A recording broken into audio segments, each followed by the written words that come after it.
This is Girls Stop Playin', a weekly show that empowers Black women to stop playing with their potential so they can live a life that they love. I'm Coriel, your favorite homegirl, and I'm on a mission to help Black women make the money and get the honey. You can have it all as long as you're willing to work.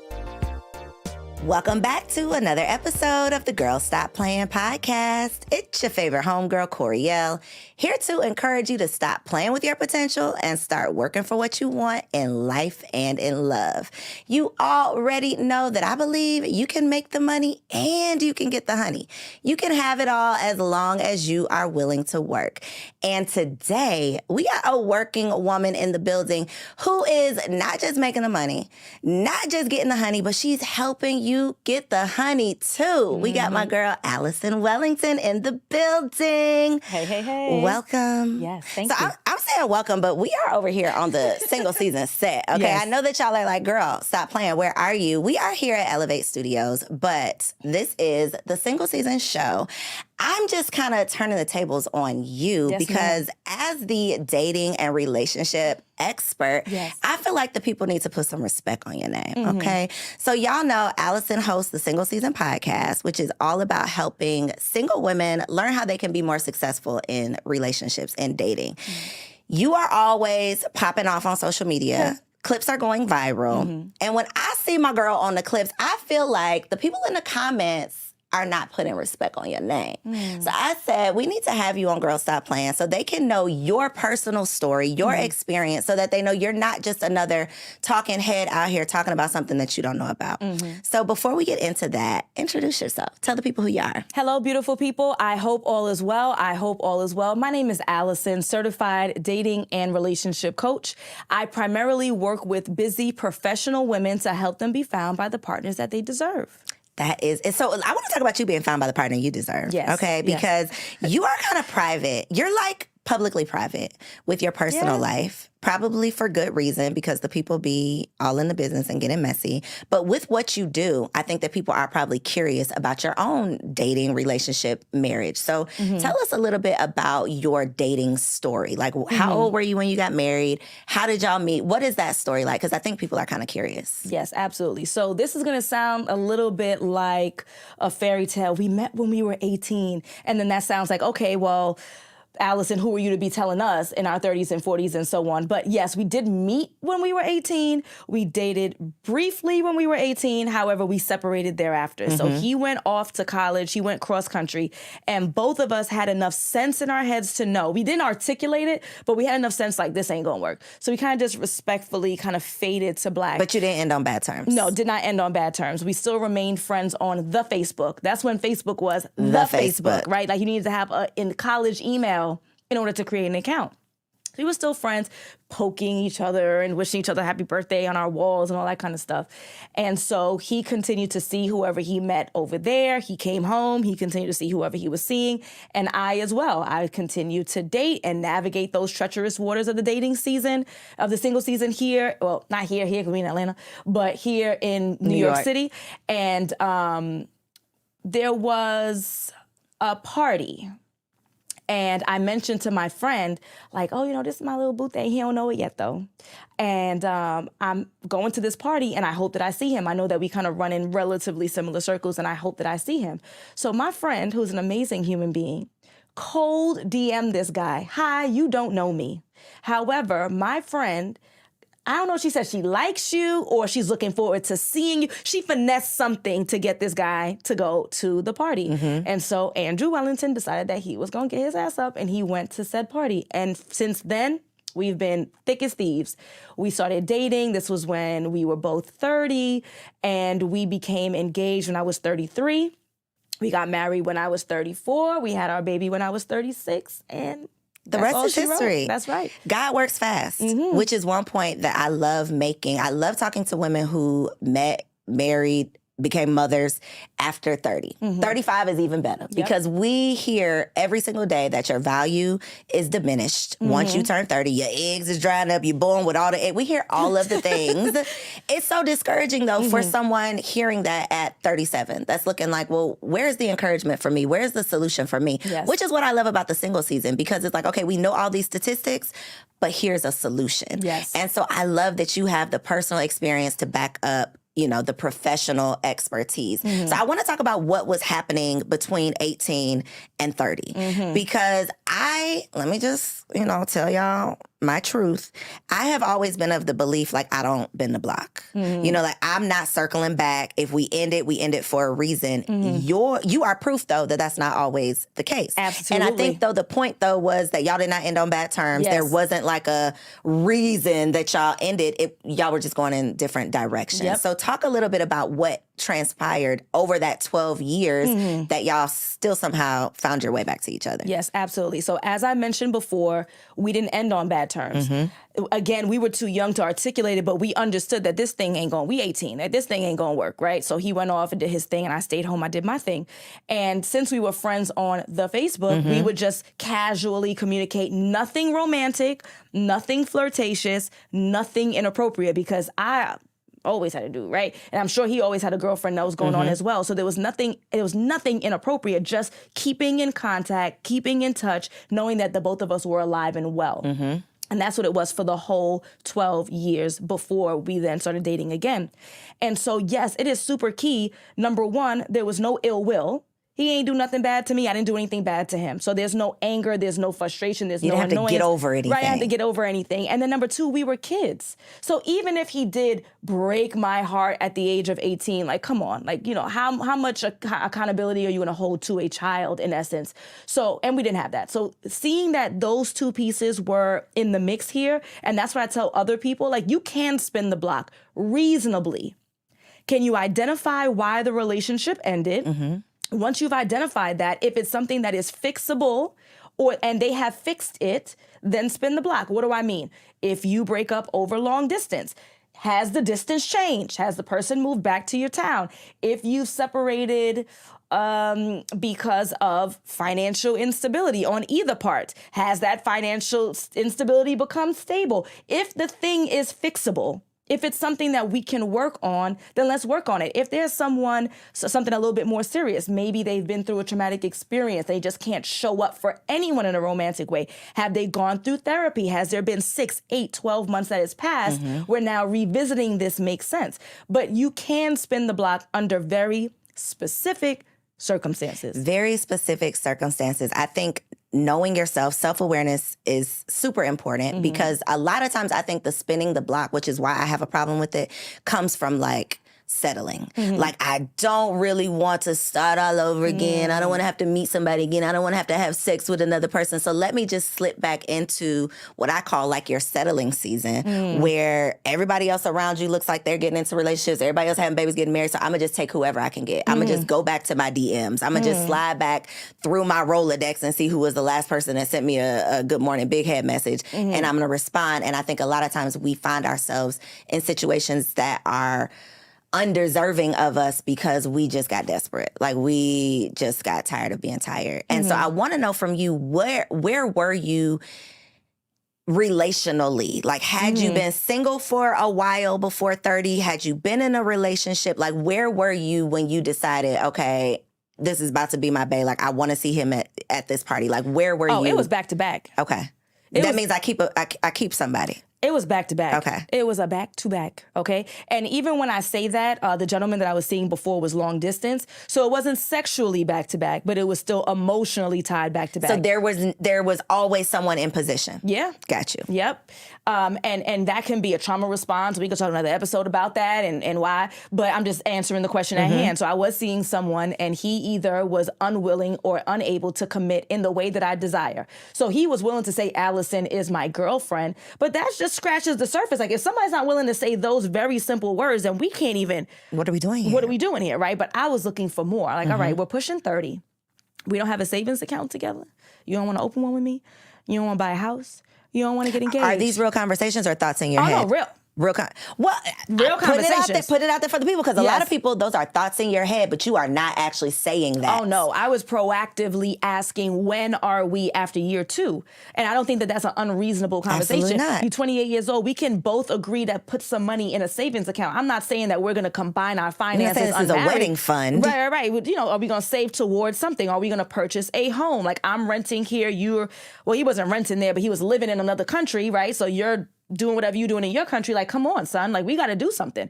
So a house, engagement, marriage, children. As we all know that there is a biological clock. Now, we can extend that clock a lot more than what society is telling us, but there is a limitation. And on their sperm, too. Don't get it twisted. There needs to be more convo about that. But nonetheless, time is of the essence. I am a person who is action-oriented. I'm a person who executes. When I desire something, I'm going to create a plan and I'm going to get it done.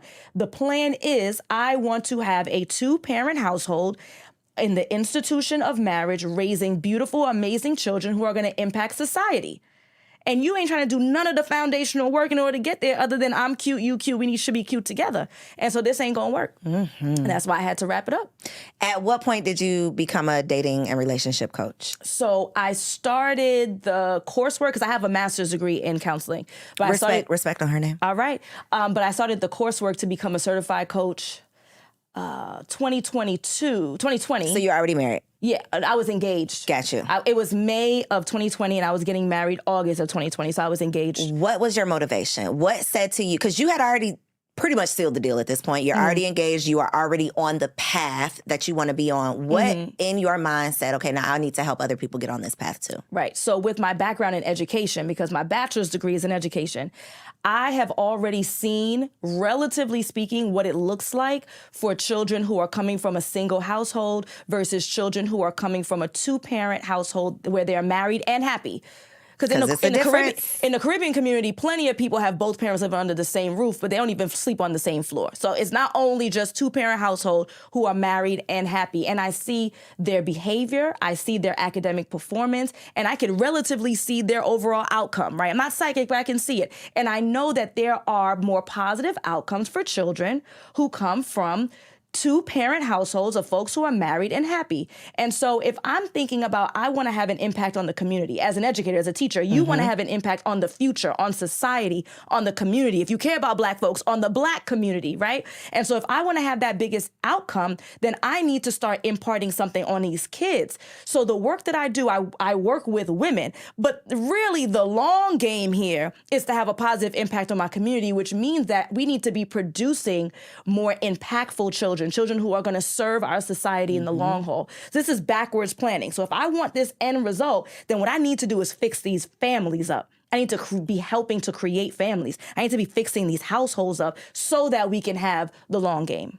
Make sense? Absolutely. And I love that you brought it all together and made it make sense, because there are so many conversations online that are divisive conversations that are, I just have this opinion. Let me pick up a microphone and start this podcast and put it out there. But it's not solution-based. And that is my problem. It's like we can talk about it all day long, but when are we going to start talking about the solutions? Instead of beating women over the head, telling them all of the laundry list of things you're doing wrong, okay, but what can we start doing right? Like let's start having some solution-based conversations. So one of the things that you mentioned that I think is key with the successful woman, which is the woman that we're talking to, right? Because the type of woman that even listens to a personal development podcast like this is a woman that's investing in herself. It's a woman who knows that she wants better. If you're listening to Girl Stop Playing, it's because you trying to stop playing. Like, that's what you're here for.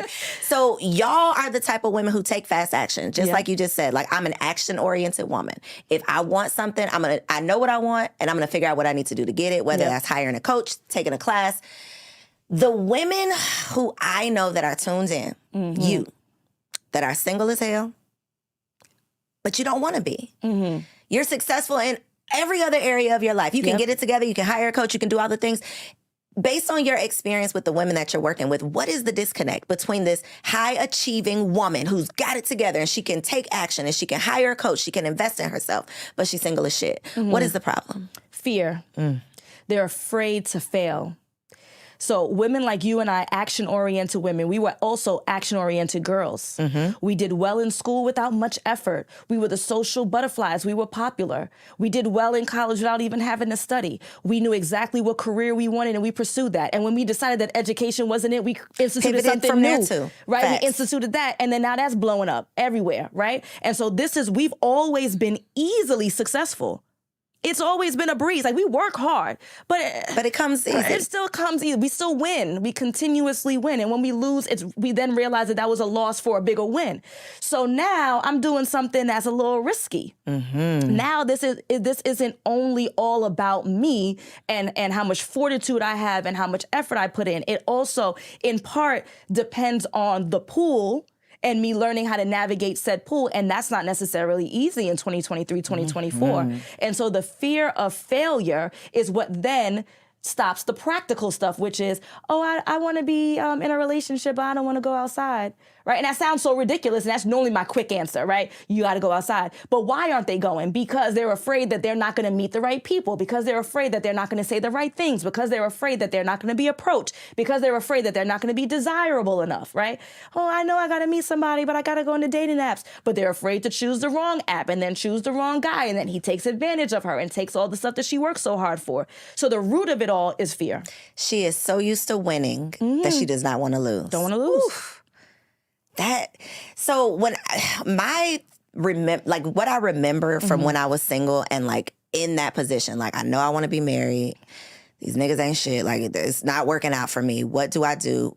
I remember feeling like I'm just going to focus on what I am in control of, which is myself. It's this business. I can make this money. Like, I know that I can make this happen. So I'm going to put all of my energy, all of my time, all of my attention here in this thing that I can control.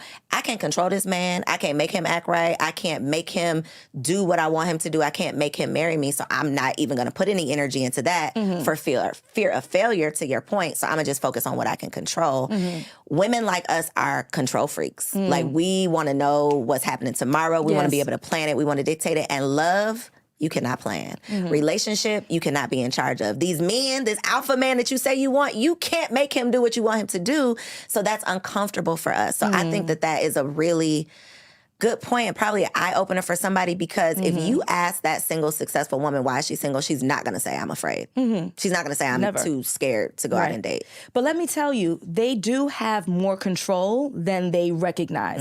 And so going back to that point of, well, I can pursue this degree, and look how successful I am with the degree, so I'm going to pursue that. Or I can make money, so I'm going to pursue that because I have full control. You really don't, though. Like, there is still someone who is at play who assisted you in that thing.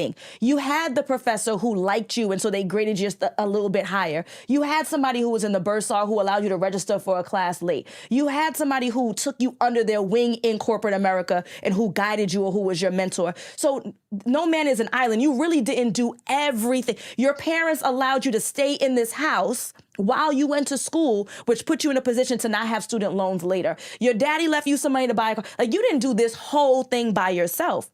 So if you take that same logic of, well, I am successful and I worked super hard to get here and I'm proud of what I did, but I really didn't do it all by myself, then take that same logic in, and I'm also going to be successful in dating by the efforts I put out, and I will get some help from the right partner that I choose. So the control is that you get to pick your partner.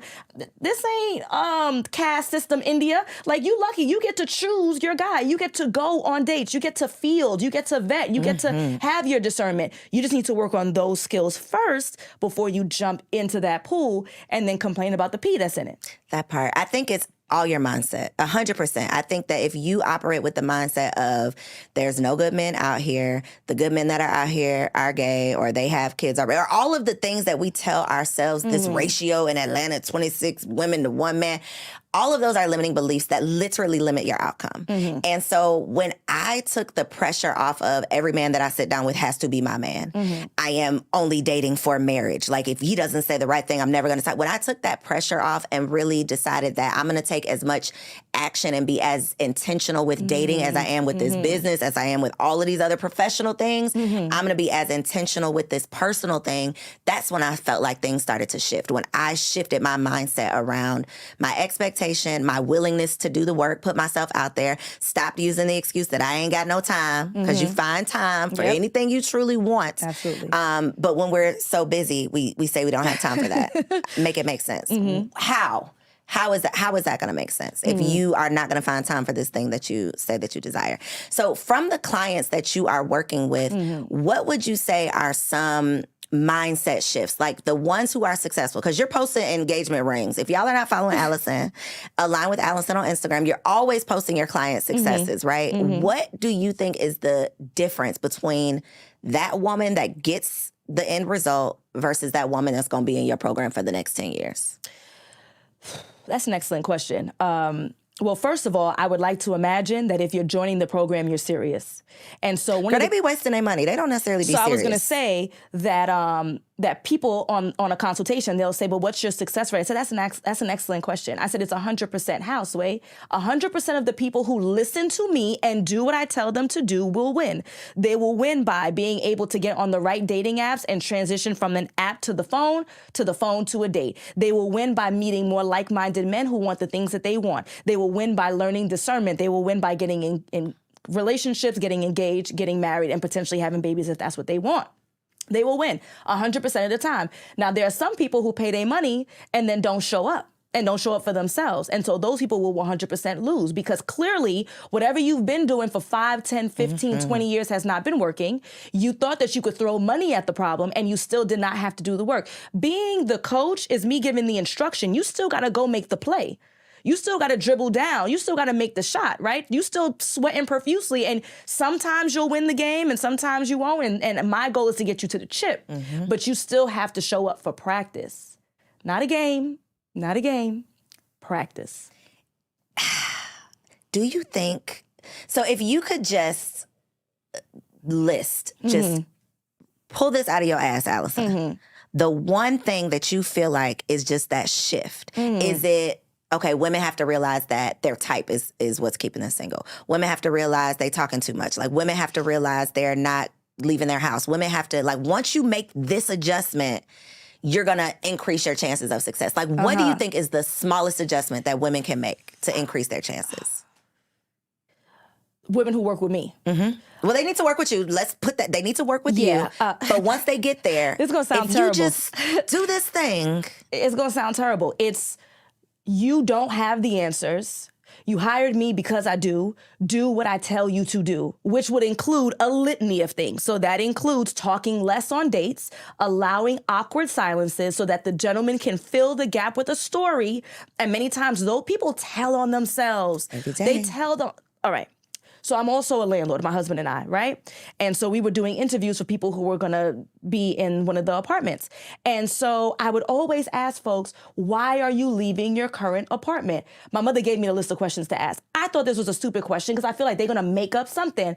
Oh, well, he was trying to make me pay more and I didn't want to, like, just answers that you know going to get you in trouble. You would think people blow themselves up all the time with their stories. So you force that awkward silence to just be and allow them to answer or to fill those gaps and listen to their responses and believe them. Do not allow the charm or prestige or money or good looks to distract you from something that's an undesirable response to what you want. He says he's unsure of what he's looking for.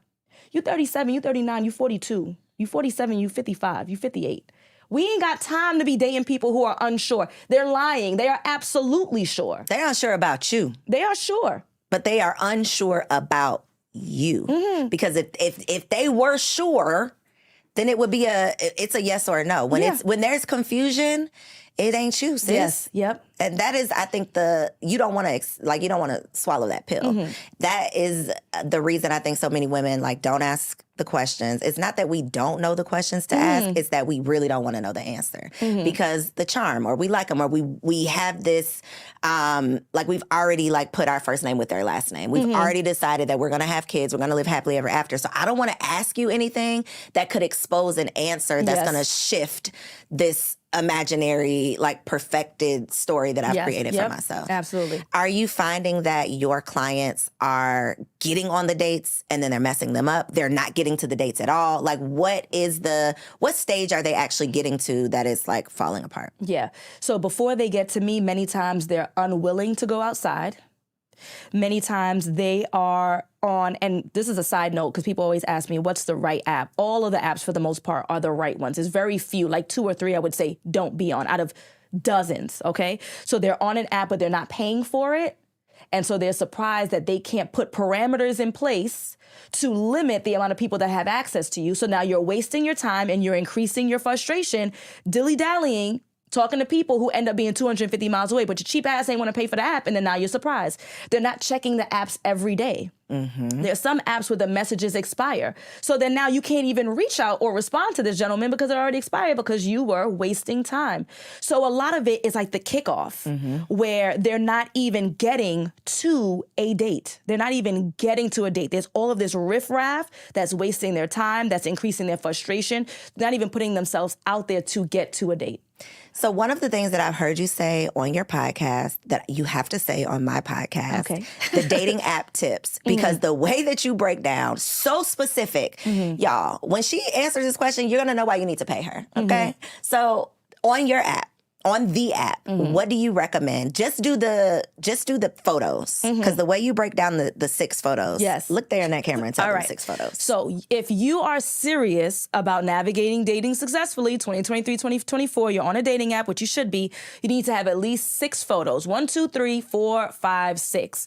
Your first 2 photos need to be headshots, not professional ones with your suit for corporate, but it should be from the top of your head to your clavicle. You should be warm and smiling and welcoming. That is wifey-like. This is not the time to be alluring and sexy, because then you're giving off sexy vibes, which is come to my bedroom and not let me take you on a date and get to know you. That's the first 2. Your next 2 need to be full body from the top of your head to the bottom of your shoes. And you need to be standing. I don't want you sitting. They need to see your full body. You don't need to have skin out, but I need you to have on something that's form-fitting so they can see that physique. You want to meet this person in person and for them to say, wow, you look exactly like your photos, or better. You want them to be impressed. So we had 2. Your last 2 is going to be action shots. Those are the photos of you doing the things you enjoy doing. And you are not only telling this person like, hey, these are the things I like. So when you take me out on a date, take me to these types of things. But it also opens up the door for conversation. Hey, Allison, my name is James. I hope all is well.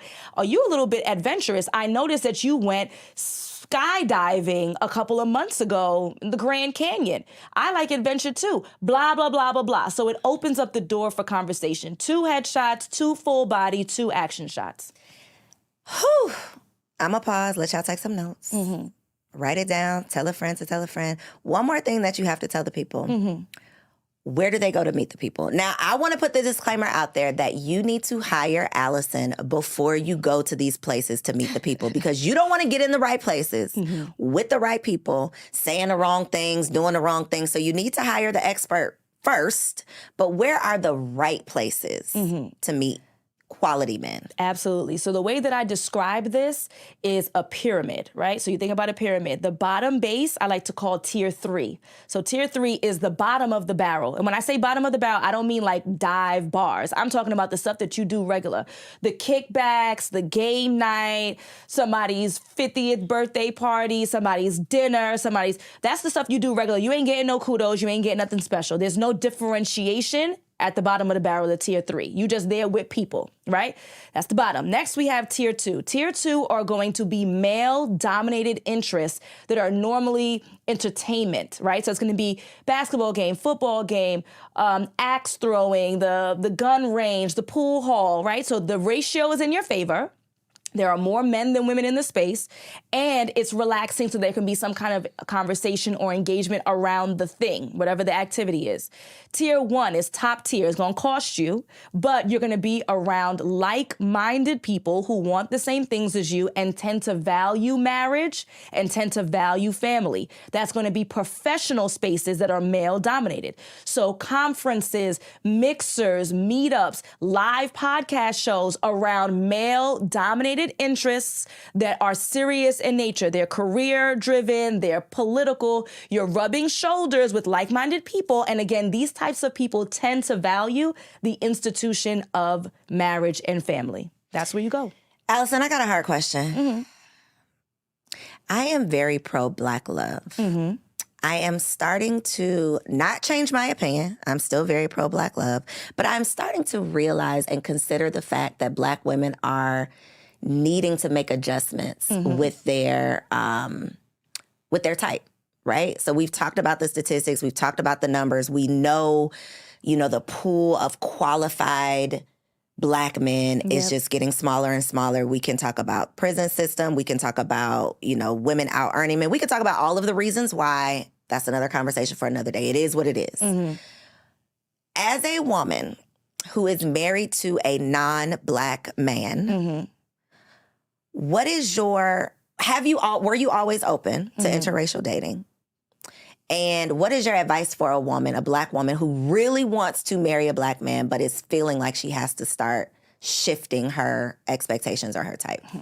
So I'm not married to a non-Black man. Okay, put some respect on her husband's name. Correct me. Go ahead. Look in that camera and tell him the right thing. So my husband is Black and Japanese. Okay, thank you. And Correct he grew me. up in Harlem. Okay. So he is Black. He identifies as Black. As a Black man. Okay. He is a part of Black culture, so he is Black. Okay.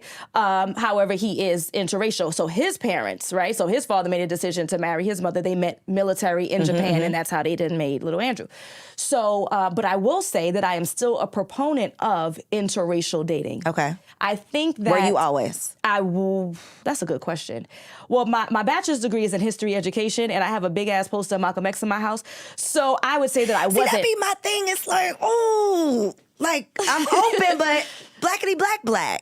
So for the woman out there like that got the Malcolm X poster on her wall, but she's like, ooh, things is looking a little, I might have to reconsider. Right. I would say if you want to stick with it, I get it. However, you may have to give in certain areas, and you have to be okay with that. Like, that's just what it is. So if you're looking statistically, right, and you're potentially out-earning most of the men who are in your race, then you may have to consider that I'm not going to be marrying a man who I'm out-earning. And you just have to accept it. But you can't have everything you want in life, period.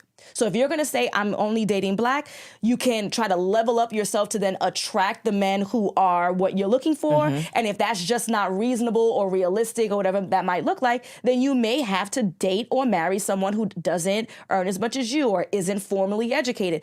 At the end of the day, you got to make a choice.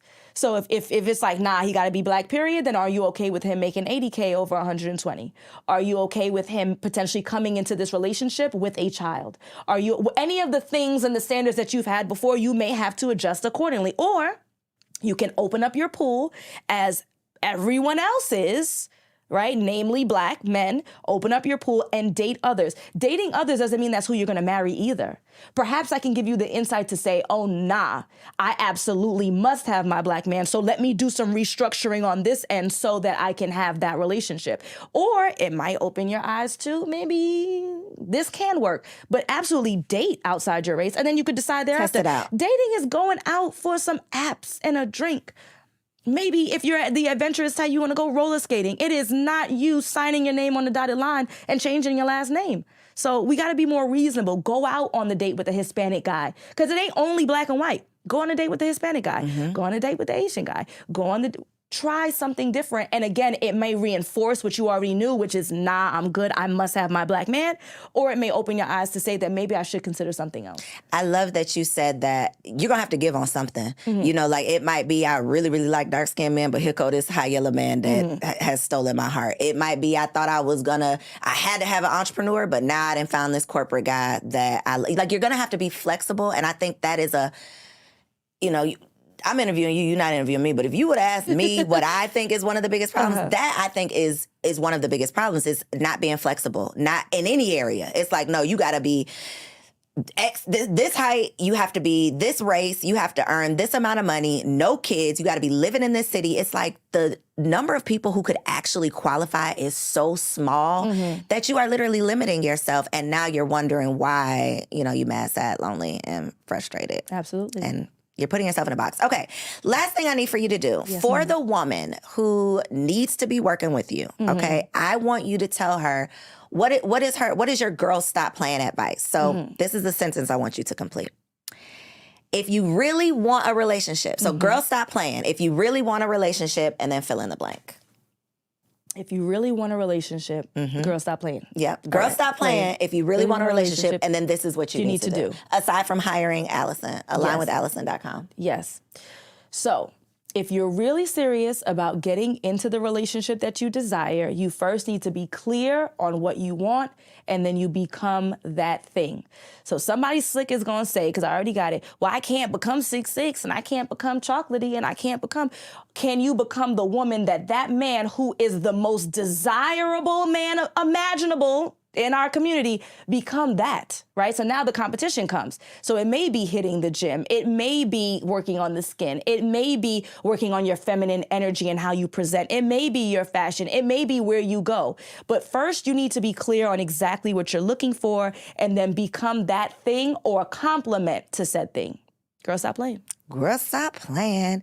Look in this camera one more time. Let them know where they can watch the Singl season. And for the people who need more than just the podcast, like they need to be a client, let them know what it is that you actually provide and where they can get it. Yes. So the Singl season is my podcast that is produced and distributed through Grown Women TV. Woo, woo, woo. So you need to go to Grown Women TV on our YouTube or our website in order to watch it and engage. But if you've been YouTubing, and it doesn't have to be only me, if you've been on Instagram, it don't have to be me. If you've been journaling and trying to figure out a resolution, and we're at 2 years, 3 years, 4 years, 5 years, 7 years plus years, you have to do something different to get a different result. Now, I know that Cole's been plugging me, but it doesn't have to be me, but do something different. Hire somebody, like you've hired somebody to do your lashes because you can't do them. You hire somebody to clean your house because you ain't got the time for it. Hire someone who you believe in, who's doing the work, who's in the trenches, who has the testimonials to back up that what they are doing, it's a working system, a proven system, and hire that person and then show up for yourself.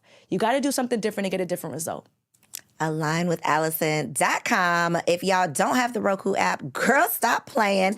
Make sure you grab it so that you can stream all 8 of our amazing podcasts. Check us out online at grownwomantv.com, and I'll catch you on the next episode. So if you made it this far, I just know you loved that episode. Well, what you did not know is that we recorded it right here in ATL at Elevate Studios. Yes, your girl has her own studio, y'all, and it's not just for me. I'm opening it up for you too. So if you have a podcast, if you are a vlogger, a YouTuber, or a content creator, and you are looking for a professional studio to record your content, or you want to hire me and my team to fully produce your content, make sure you check out the show notes below or log on to elevateagency.com.